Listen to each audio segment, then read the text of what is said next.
The night it all unraveled began with candlelight. Soft, flickering candlelight.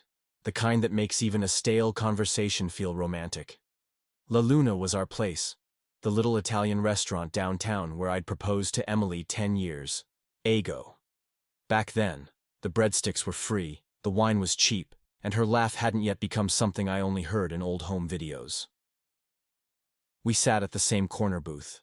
The leather cracked now, the table scarred with initials of strangers.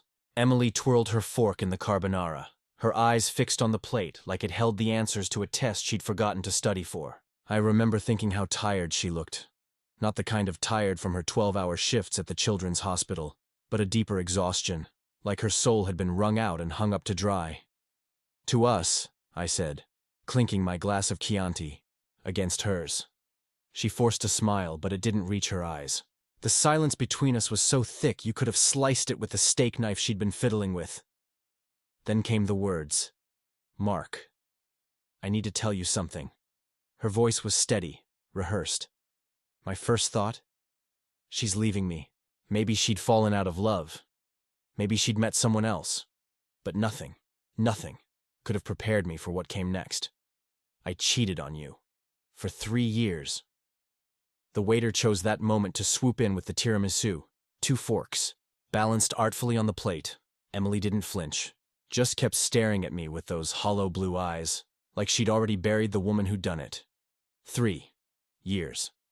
Our daughter Lily was 6 when it started. 1st grade. Learning to ride a bike without training wheels while her mother was, what? Texting some guy in the hospital parking lot? Sneaking off to motels between flu shots and bedtime stories? Who? Was all I managed. She named a doctor, someone from oncology. Jason. They'd met during the COVID surge when the morgue trucks were idling outside her hospital, and I was glued to my laptop in the basement, trying to keep my team from getting laid off. "It's over," she said. "Ended a year ago. No tears. No, I'm sorry. Just cold, clinical facts, like she was reading a patient's chart. Prognosis, terminal." I wish I'd thrown the tiramisu in her face, screamed, stormed, out. Instead, I sat there, numb, watching her eat a bite of the dessert we'd shared every anniversary since 2013. The mascarpone cheese probably tasted like ash, but she swallowed it anyway. The drive home was silent. Rain smeared the windshield. As I white-knuckled the steering wheel, replaying every fight, every late shift, every time she'd fallen asleep on the couch. Had I missed the signs? Or worse, had I ignored them?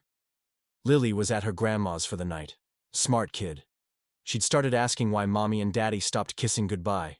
We told her grown-up stuff, like that explains anything to an 8-year-old who still believes in tooth fairies. Emily went straight to the shower. I stood in our bedroom, staring at the bed we'd picked out together at IKEA, the one she'd insisted had to be firm because of her back pain. Or was that a lie, too?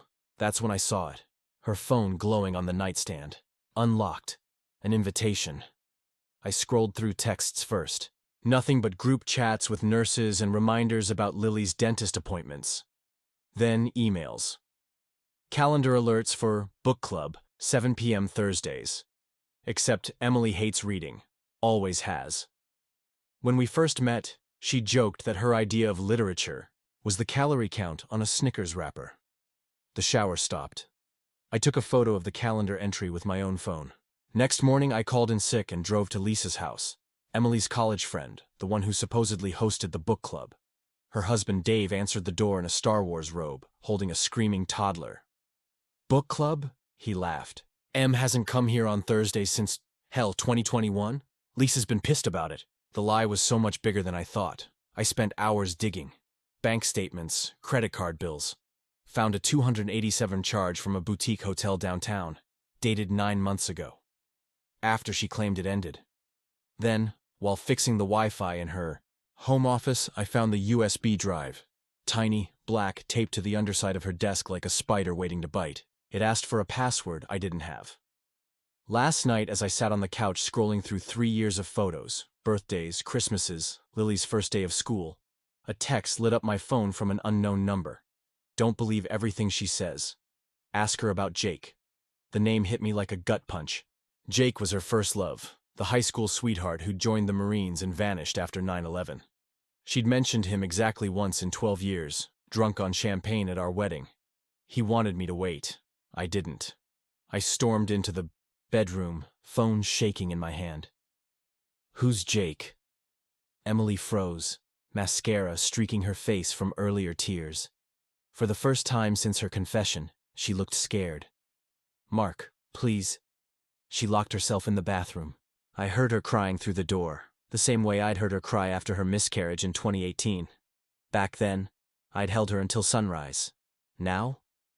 I slept on the couch, staring at the USB drive glowing in the dark like a poisonous firefly. This morning, Lily asked why Mommy's eyes were sprinkling water. I told her grown-ups cry sometimes too. But the truth, I don't know who my wife is anymore. The morning after I asked Emily about Jake, I woke up to the smell of burnt toast. She was in the kitchen, wearing the same rumpled blouse from the night before, scraping charcoal crumbs into the sink. Lily sat at the table coloring a unicorn, oblivious to the frost in the air. "Daddy, look, it's you." She held up a stick figure with a frowny face floating in a tornado of crayon scribbles. "Cool," I said, my voice gravel. "What's the tornado?" "That's Mommy's work. She said grown-ups have storms in their heads sometimes." Emily's shoulders stiffened. She didn't turn around. I poured coffee, black and bitter, and scrolled through my phone. The unknown number had vanished. Message deleted, like it never existed. But Jake's name stuck in my teeth, sharp and unshakable. "We need to talk," I said. Emily finally turned. Her eyes were raw, but her voice was steel. "Not here, not with her." She nodded at Lily. "After school," I said. "Your mom's picking her up." She flinched. "My mom? You said she was visiting." "She's not coming." Until the doorbell rang. Margaret, my mother-in-law, stood on the porch in a paisley dress and pearls, her perfume a cloud of gardenias. She kissed Lily's cheeks, then turned to me. "Mark, you look terrible." Emily hovered in the hallway, gripping the doorframe. "Mom, what are you doing here?" "You asked me to come, sweetheart.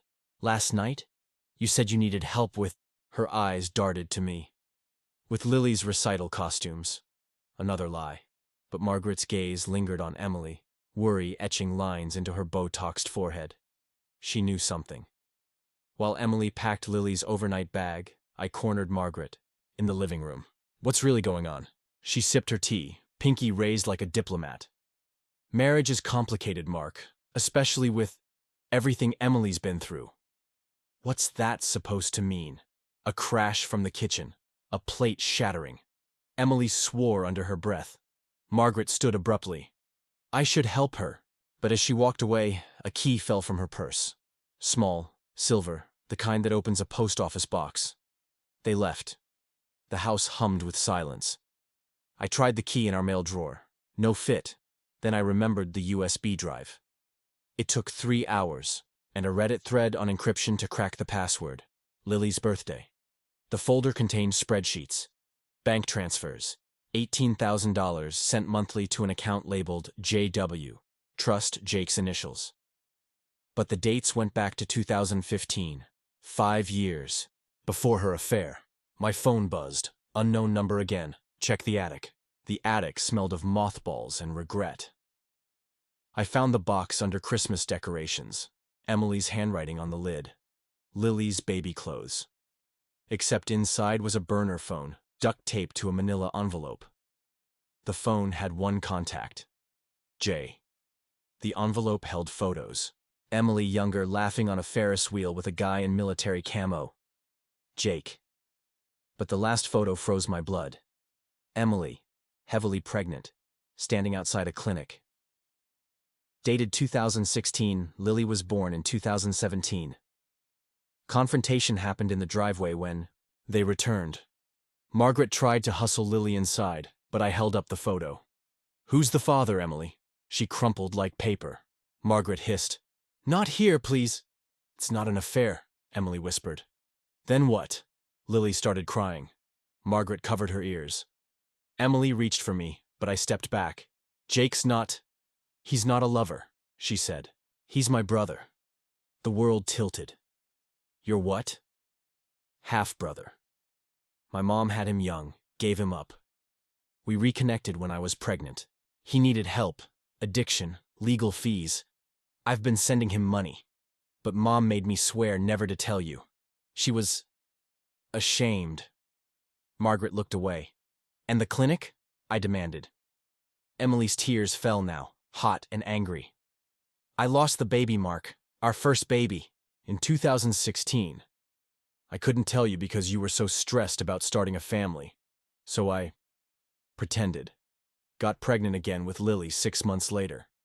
Jake was the only one who knew. The ground vanished beneath me.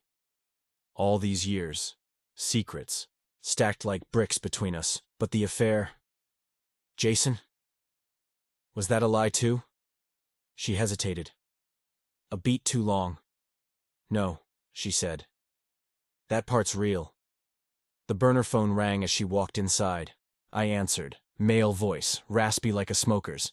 She tell you the truth yet? Who is this? Ask her who really paid for my rehab. Click. Margaret's key fit a P.O. box downtown. Inside, love letters. Not from Jake, from Lisa. The love letters smelled like lavender and lies. I spread them across the kitchen table. Lisa's loopy handwriting detailing hotel trysts and promises to leave Dave. I'll tell him about us after the holidays, she'd written in December. We'll be free. Emily stood in the doorway, her arms crossed like armor. It's not what you think. You're sleeping with my wife's best friend, Dave said behind me. I hadn't even heard him come in. His face was splotchy, his breath reeking of Jack Daniels. Found her letters too, huh? Emily backed against the wall. Dave, please. He lunged at her.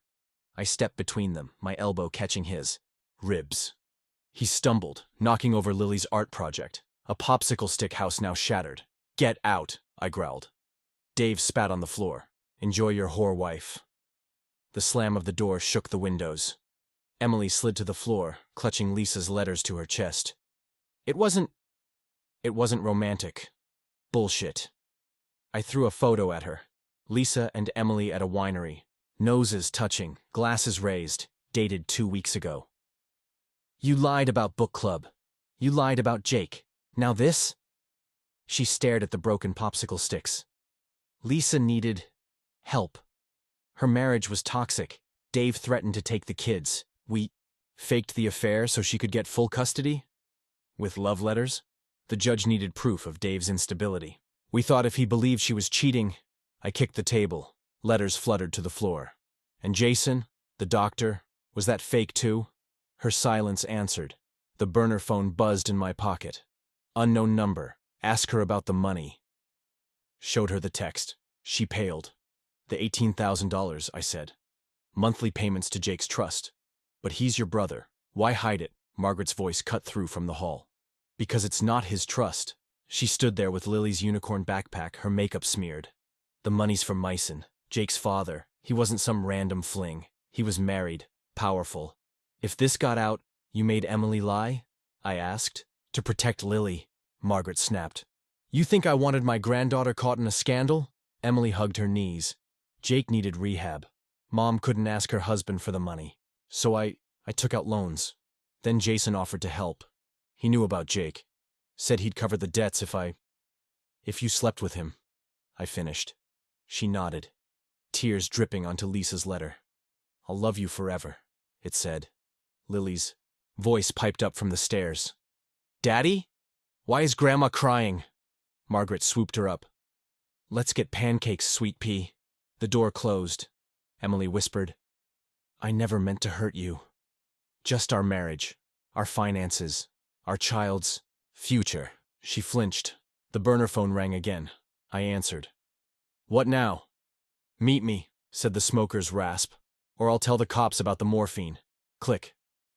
Emily lunged for the phone. Don't! I held it away. What morphine? Her confession spilled like poison. Jason had been stealing opioids from the hospital. Emily found out.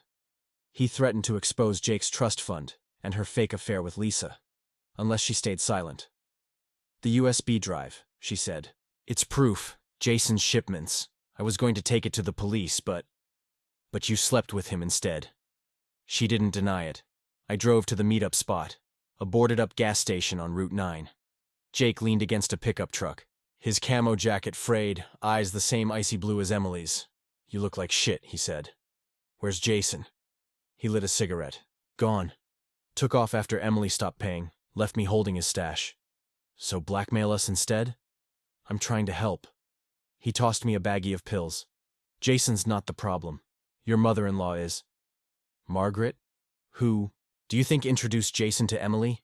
They've been funneling money through Jake's trust for years. My rehab? A front? The clinic photo? She paid the nurse to fake the date. You think Lily's really yours? The world narrowed. Tires screeched behind us, a black SUV skidding to a halt. Jason climbed out, gripping a baseball bat. You had one job, Jake, he snarled. The first swing missed. The second caught Jake's shoulder. I tackled Jason, tasting blood and gasoline. The bat clattered away. She's mine, Jason screamed. The kid's mine. Jake yanked me off. Run! We sped off in his truck, Jason's screams fading. Jake handed me a birth certificate. Father, unknown. Lily's DNA test, he said. Emily didn't want you to know. I stared at the paper. The dates matched the clinic photo. She lost your baby, Jake said. Got pregnant again right after. But with who? The truck swerved. My phone buzzed. A voicemail from the school. Mr. Carter? Lily's been picked up by her grandmother. Margaret said it was an emergency. The DNA test burned in my hands. Father. Unknown. Jake's truck rattled down back roads, headlights off as I dialed Emily's number. Voicemail. Again. Where's Margaret taking Lily? I demanded. Jake flicked his cigarette out the window. Jason's got a cabin upstate. My guess? They're meeting him there to shut this down. Why involve Lily? Leverage. Jason's obsessed with Emily. Always has been. When she cut him off, he started fixating on the kid. The voicemail from the school played again in my head. Margaret said it was an emergency. My mother-in-law had sold me out. For what? Money? Pride? A sick need to keep her secrets buried? Jake's phone buzzed. He glanced at it and cursed. Cops just found Jason's SUV abandoned near the river. Blood on the seats. Whose blood? Does it matter? We ditched the truck at a gas station and took a rideshare to Margaret's summer home, a lakeside cabin Emily always refused to visit. Bad memories, she'd say. Now I knew why. The cabin was dark, but Lily's pink unicorn backpack lay in the dirt near the door. Jake pulled a pistol from his glove box. Stay behind me. I didn't ask why he had a gun. At this point, nothing surprised me. Inside, the smell of mildew and bleach hit first, then the voices. Overreacting, Margaret. She's fine. Jason! You promised no one would get hurt. Margaret, a whimper. Lily. I lunged toward the sound. Jake grabbed my arm. Wait! Through the cracked bedroom door, I saw her. Lily, curled on a mattress, clutching her stuffed bunny. Margaret hovered nearby, wringing her hands. Jason paced, a syringe glinting in his grip. Daddy's coming, Lily whispered to her bunny. He always comes. Jason crouched in front of her. Daddy's not who you think, kiddo. I moved. Jake didn't stop me. The door exploded inward. Jason turned, syringe raised. I tackled him, knocking it across the room. He scrambled for it, but Jake stomped on his wrist. The crack echoed. Run! Margaret screamed at Lily. The girl froze, eyes wide. I scooped her up, shielding her face as Jason howled. Go! Jake yelled, training the gun on Jason. Take her to the car. Margaret grabbed my sleeve. I didn't know he'd take her. I swear. I shook her off. You don't get to talk. Lily clung to me in the back seat, trembling. Is Mommy okay? Yeah, Bug. She's fine. The lie tasted sour. Jake sped toward the highway. Hospital? No. Emily's. He glanced in the rear view. You sure? Lily's bunny was soaked with tears. I wasn't sure of anything, anymore. Emily opened the door and wrinkled scrubs, her hair matted. She reached for Lily, but I stepped between them. Who's her father? Her face crumpled. Mark, please. Tell me. Lily buried her face in my neck. Emily whispered, You. Then why the clinic photo? Why unknown? Because I was terrified, she screamed. I lost our first baby, and I couldn't lose you too. So I hid the miscarriage. Got pregnant again 6 months later. The test, I paid the clinic to falsify it in case you asked. I never thought. You never think. Jake leaned against the wall, arms crossed. Cute family. Reunion. But Jason's still out there, and he's got the USB. Emily froze. What? The drive with his opioid records, I said. You hid it. No, I gave it to the police. This morning, Jake snorted. Then why's internal affairs at the hospital right now questioning? You about missing morphine? Emily paled. They think I took it? No, I said. They think Jason did, and you've been helping him. Her knees buckled. She gripped the doorframe. I tried to stop him. Lily peeked at her. Mommy, are you sick? Emily reached out, but I stepped back. You don't get to touch her. The raid happened at dawn. Jake tipped off the cops about Jason's stash in the cabin. They found him bleeding in the woods, high and raving about his daughter. Margaret was arrested for obstruction. Emily got a lawyer. And me? I sat in a Starbucks parking lot with the DNA test, staring at the word unknown. A text buzzed. An unknown number. Again. Meet me. I have answers. The sender? Lisa. She waited at the playground where Lily used to swing. Her left eye was bruised, her smile bitter. Dave's in jail, she said. Turns out threatening to kill your wife's lover gets you arrested. Are you and Emily really? No. She lit a vape. We staged the affair so I could get custody. Dave was abusive. Emily helped me. Then Jason found the letters and thought it was real. Started blackmailing her. Why didn't you tell me? You wouldn't have believed her, just like you don't now. I showed her the DNA test. Is Lily mine? Yes.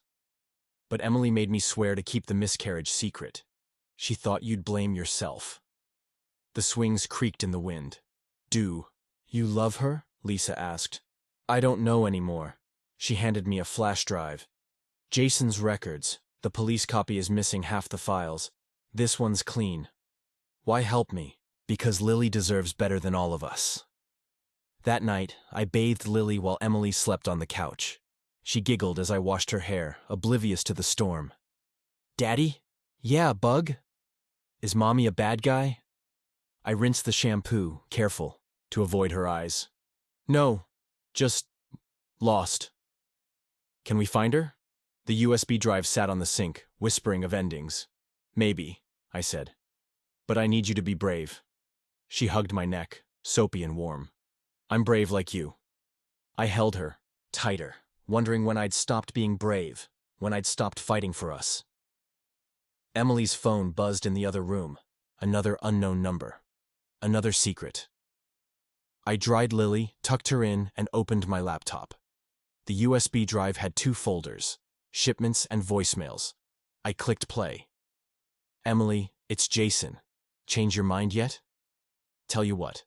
Bring Lily to the cabin, and I'll wipe the debt. She's cute, looks like me. The timestamp, yesterday. Emily's reply, shaky but clear. Stay away from my daughter. I closed the laptop. The couch creaked as Emily walked in, her eyes red. I'm sorry, she said. I handed her a blanket. We'll talk tomorrow. Mark, tomorrow. Upstairs, Lily slept, her bunny tucked under her chin. I checked the DNA test again. Unknown. But love isn't a blood test. It's a choice. The voicemail played again. Jason's voice, slick with menace. She's cute. Looks like me. Lily's laughter floated downstairs as she chased the neighbor's cat through the sprinklers. I gripped the edge of the sink, watching Emily fold laundry in the yard, her movements robotic. She hadn't slept in days, neither had I. Jake called at noon. Jason's holed up at the clinic. Cops are staking it out. You got the USB? I slid the drive into my pocket.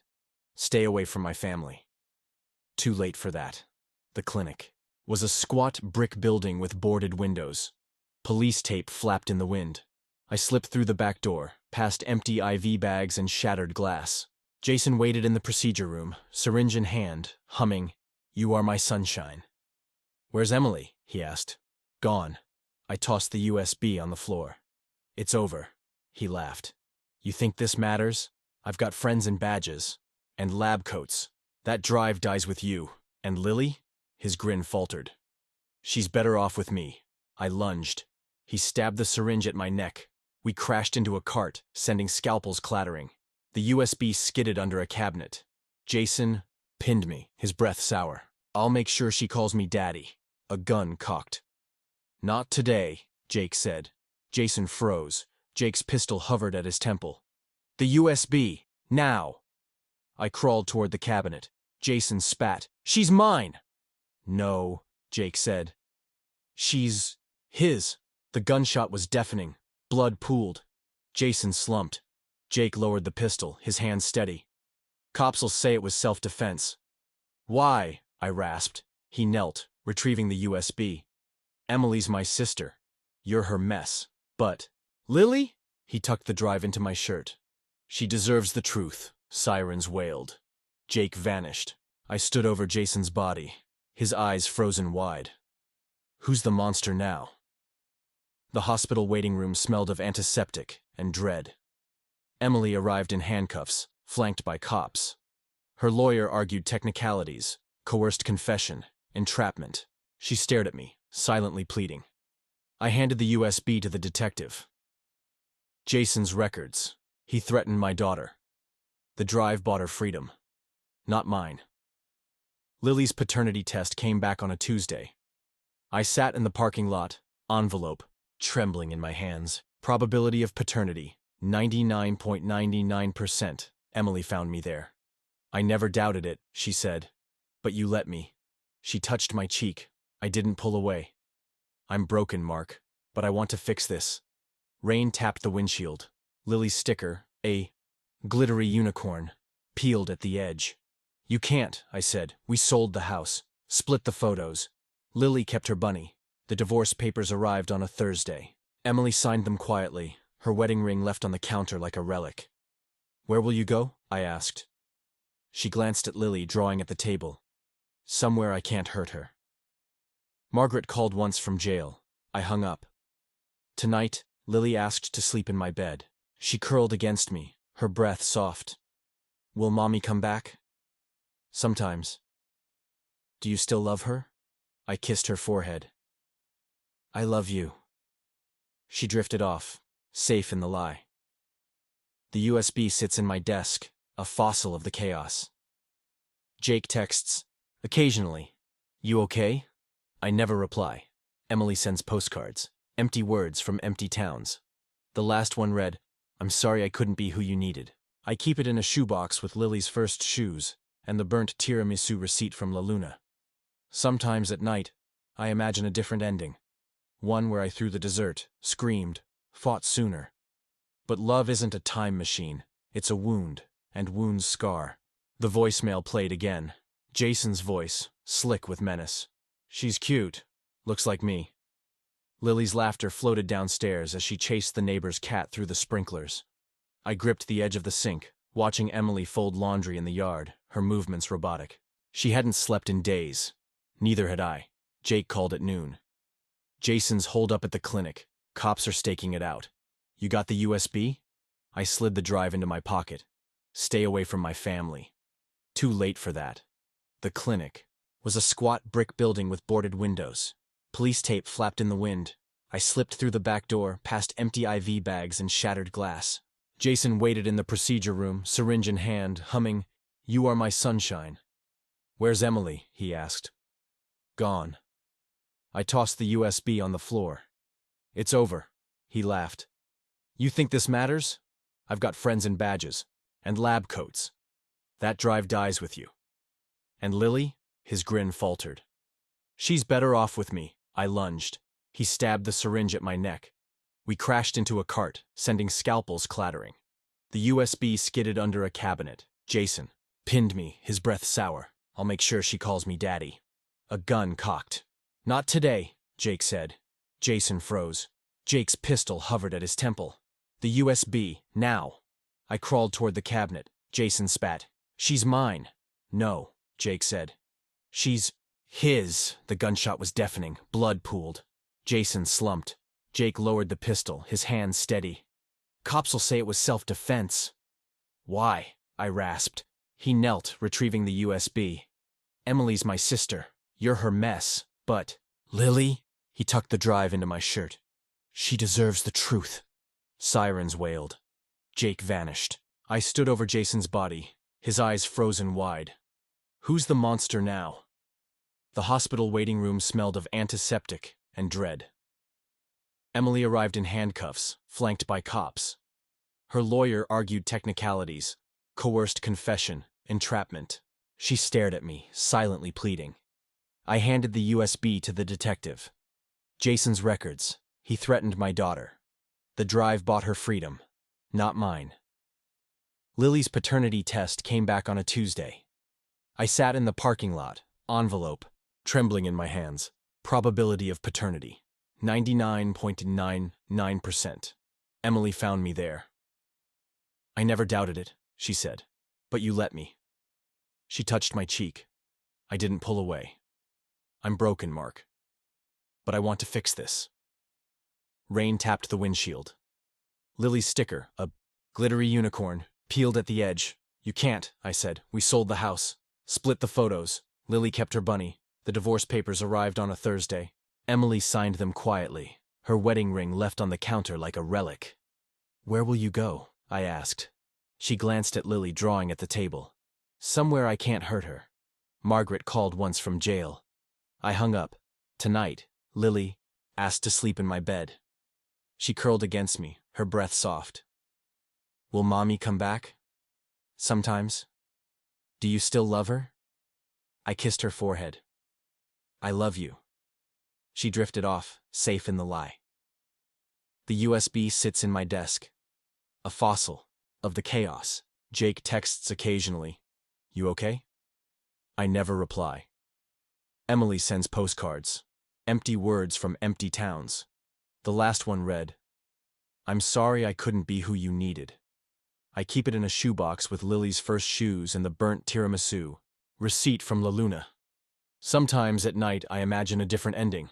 One where I threw the dessert, screamed, fought sooner. But love isn't a time machine. It's a wound, and wounds scar. If you've made it this far, thank you. Truly. Typing this out felt like scrubbing my soul with steel wool. To those who shared your own stories in the comments, I read them. All of them. You're not alone. This isn't a movie. There's no twist where Emily and I reunite at a coffee shop 5 years later, older and wiser. Real life is quieter, messier. Lily starts second grade next week. I coach her soccer team. Emily sends a check every month. We don't talk. Maybe, one day, I'll forgive her. Maybe not. For now, I'm learning to breathe again. Thanks for watching to the end. If this story clawed at your chest the way it clawed at mine, check out my other posts. There's a playlist about single dads, panic, attacks, and why tiramisu is forever ruined. Stay skeptical. Stay kind.